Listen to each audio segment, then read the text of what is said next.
जय श्री कृष्णा। दोस्तों, हिंदू धर्म में यह मान्यता है कि व्यक्ति को 84 लाख योनियों में भटकने के बाद मनुष्य जीवन प्राप्त होता है। पर क्या आपको पता है कि क्या यह 84 लाख योनियां और कब जाकर मिलती हैं? मनुष्य जीवन हिंदू धर्म ग्रंथों, वेदों और पुराणों में सभी योनियों के बारे में विस्तार से बताया गया है। 84 लाख योनि अर्थात सृष्टि में पाए जाने वाले विभिन्न प्रकार के जीव जंतु। इन्हें दो भागों में बांटा गया है, जिसमें पहला भाग और दूसरा आयोजित है। इसके साथ ही स्थूल रूप से प्राणियों को 3 भागों में बांटा गया है, जिनमें जलचर, थलचर और नभचर प्राणी होते हैं। दोस्तों, आज हम आपको इस सभी के बारे में विस्तार से बताएंगे, पर उससे पहले हम आपको बता दें कि यदि आप इस वीडियो को देख रहे हैं तो इसे आखिरी तक अवश्य देखें, क्योंकि यह ब्रह्म पुराण की कथा है और भगवान श्री कृष्ण स्वयं कहते हैं कि कभी भी व्यक्ति को ब्रह्म पुराण की कथा को गलती से भी आधा अधूरा नहीं सुनना चाहिए। तो चलिए, आज मैं आपको यही कहूँगी कि यदि आप भगवान श्री कृष्ण को मानते हैं तो इस वीडियो को आखिरी तक ज़रूर देखें, और यदि आपको यह वीडियो पसंद आए तो इसे एक लाइक करके कमेंट में जय श्री कृष्ण अवश्य लिखें। तो चलिए शुरुआत आज की इस वीडियो को माँ संतोषी चैनल पर। दोस्तों, ब्रह्म पुराण के अनुसार यह माना गया है कि हर प्राणी को उसके कर्म के अनुसार ही उसे इन जन्म चक्र से मुक्त कर सकते हैं। शास्त्रों के अनुसार 84 लाख योनियों में मनुष्य योनि को सर्वश्रेष्ठ माना जाता है। पर मनुष्य योनि को ही सबसे श्रेष्ठ क्यों माना गया है, यह भी हम आपको आगे बताएंगे। पर उससे पहले हम आपको बता दें कि ब्रह्म पुराण के एक श्लोक में 84 लाख योनि का वर्णन मिलता है, जिसके अनुसार 9 लाख योनियां जल में रहने वाले जीव जंतुओं की हैं, 10 लाख योनियां आकाश में उड़ने वाले पक्षियों की हैं, 30 लाख योनियां धरती पर रहने वाले जीव जंतुओं की हैं, 11 लाख योनियां कीड़े मकोड़ों की हैं, 20 लाख योनियों पर पेड़ पौधों की हैं, बाकी 4 लाख योनियां मनुष्य की हैं।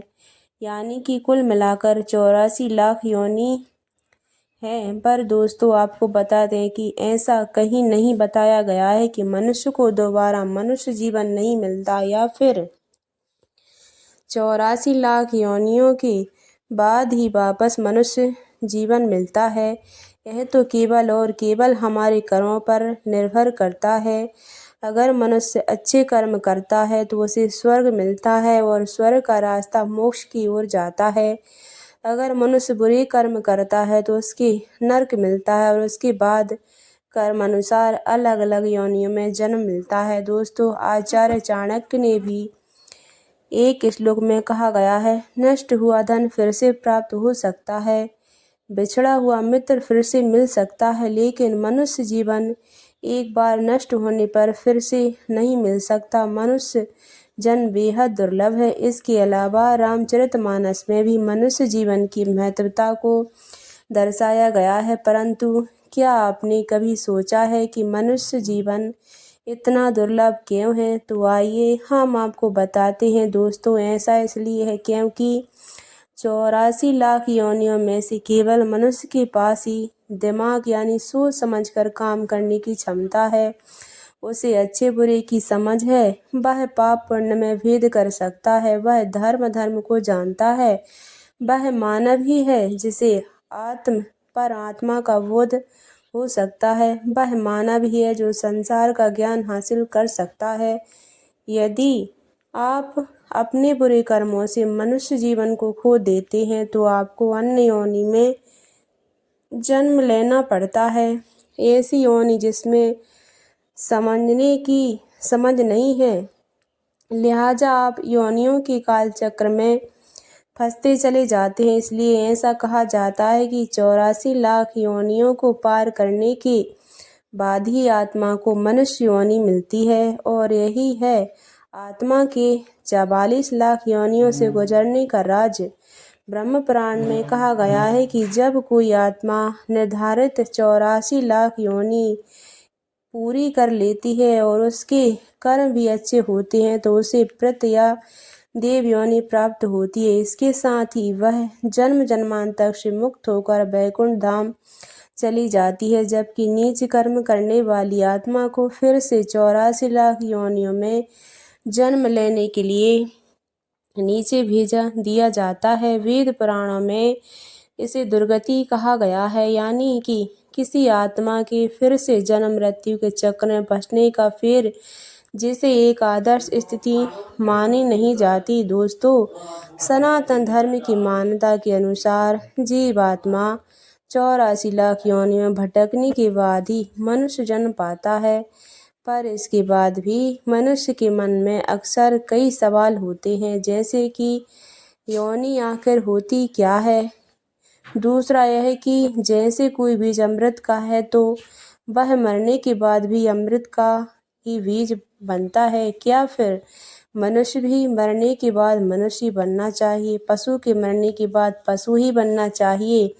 क्या मनुष्य आत्माएं वास्तविक योनियों में जन्म नहीं लेती, या कहीं ऐसा तो नहीं है कि 84 लाख की धारणा महज एक मिथ्यक भर है? तीसरा सवाल यह है कि क्या सचमुच ही एक आत्मा या जीवात्मा को 24 लाख योनि में भटकने के बाद ही मनुष्य जन्म मिलता है? तो आइए इन सभी के बारे में हम आपको बताते हैं।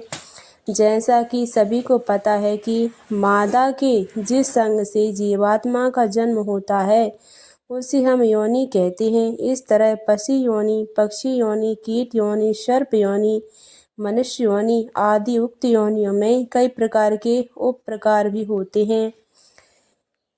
यह जरूरी नहीं है 24 लाख ही हों, वक्त के साथ अन्य तरह के जीव जंतु भी उत्पन्न हुए हैं। आधुनिक विज्ञान के अनुसार अमीबा से लेकर मानव तक की यात्रा में लगभग 1 करोड़ 40 लाख योया मानी गई हैं। ब्रिटिश वैज्ञानिक रॉबर्ट एम के अनुसार दुनिया में 87 लाख प्रजाति है। उनका अनुमान है कि कीट पतंगे, पशु पक्षी, पौधा, पात, जलचर, थलचर सब मिलकर जीव की 87 लाख प्रजातियां हैं। गिनती का थोड़ा बहुत अंतर है, लेकिन यह महत्वपूर्ण है कि आज से हजारों वर्ष पूर्व आर्ष मुनियों ने बगैर किसी साधन और आधुनिक तकनीक के यह जान लिया कि योया 84 लाख के लगभग है। गर्भ विज्ञान के अनुसार क्रम विकास को देखने पर मनुष्य जीव सबसे पहले एक बिंदु रूप होता है, जैसे कि समुद्र के एक कोसी जीव बाद में बहुकोसी जीव में परिवर्तित होकर क्रम विकास के तहत मनुष्य शरीर धारण करते हैं। स्त्री के गर्भावस्था का अध्ययन करने वाले के अनुसार जंतु रूप जीव ही स्वयज, जरायुज, अंडज और उद्दज जीवों में परिवर्तित होकर मनुष्य रूप धारण करते हैं। मनुष्य योनि में सामान्यतः जीव है 9 माह और 9 दिनों के विकास के बाद जन्म लेने वाला बालक गर्भावस्था में उन सभी शरीर के आकार को धारण करता है जो इस सृष्टि में पाए जाते हैं। गर्भ में बालक बिंदु रूप से रूप होकर अंत में मनुष्य का बालक बन जाता है, अर्थात वह 83 प्रकार से खुद को बदलता है। बच्चा जब जन्म लेता है तो पहले वह पीठ के बल पड़ा रहता है, अर्थात किसी पृष्ठवंशीय जंतु की तरह। बाद में वह छाती के बल सोता है, फिर वह अपनी गर्दन वैसे ही ऊपर उठाता है जैसे कोई सर्प या सरीसृप जीव उठाता है। तब वह धीरे धीरे रेंगना शुरू करता है, फिर चौपाइयों की तरह घुटने के बल चलने लगता है। अंत में वह संतुलन बनाते हुए मनुष्य की तरह चलता है। वह आक्रामकता, चिल्लाने, अपने नाखूनों से रोचना, ईर्ष्या, क्रोध, रोना, चीखना आदि क्रियाएं सभी पशुओं की हैं जो मनुष्य में स्वतः ही विद्यमान रहती हैं। यह सब उसे क्रम विकास में प्राप्त होता है। श्रीमद्भागवत पुराण के अनुसार विश्व की मूलभूत शक्ति सृष्टि के रूप में अभिव्यक्त हुई है और इस क्रम में वृक्ष, सरीसृप, पशु पक्षी, कीड़े मकोड़े, मत्स्य आदि अनेक रूपों में सृजन हुआ, परंतु उससे उस चेतना की पूर्ण अभिव्यक्ति नहीं हुई। अतः मनुष्य का निर्माण हुआ जो उस मूल तत्व ब्रह्मा का साक्षात्कार कर सकता है। अब जानते हैं क्या मनुष्य मरने के बाद मनुष्य और पशु मरने के बाद पशु ही बनता है। तो हम आपको बता दें कि क्रम विकास के हिंदू और वैज्ञानिक सिद्धांत से हमें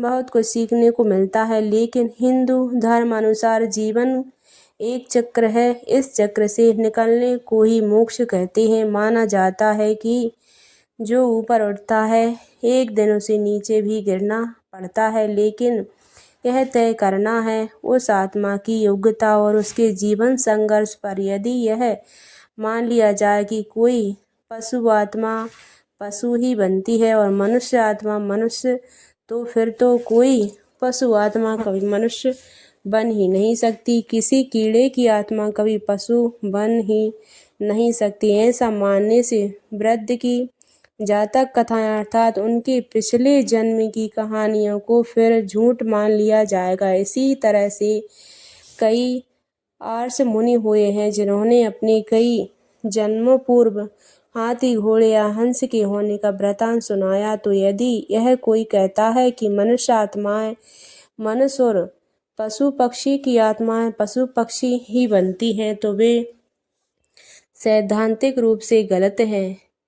हो सकता है कि उन्हें धर्म की ज़्यादा जानकारी ना हो। दोस्तों, दरअसल उक्त प्रश्न के उत्तर को समझने के लिए हमें कर्म प्रभाव, सुख दुख और विचारों पर आधारित गतियों को समझना होगा। मान्यता तौर पर 3 तरह की गतियाँ होती हैं: ऊर्ध्व गति, स्थिर गति और अधोगति गति। दोस्तों, प्रत्येक जीव की यह 3 तरह की गतियाँ होती हैं। यदि कोई मनुष्य आत्मा मरकर ऊर्ध्व गति को प्राप्त होती है तो वह देवलोक को गमन करती है। स्थिर गति का अर्थ है कि वह फिर से मनुष्य बनकर सब कार्य फिर से करेगा जो कि वह कर चुका है। अधोगति का अर्थ है कि अब वह संभवतः मनुष्य योनि से नीचे गिरकर किसी पशु योनि में जाएगा, या यदि उसकी गिरावट और भी अधिक है तो वह उससे भी नीचे की योनि में जा सकता है। अर्थात नीचे गिरने के बाद कहाँ जाकर वह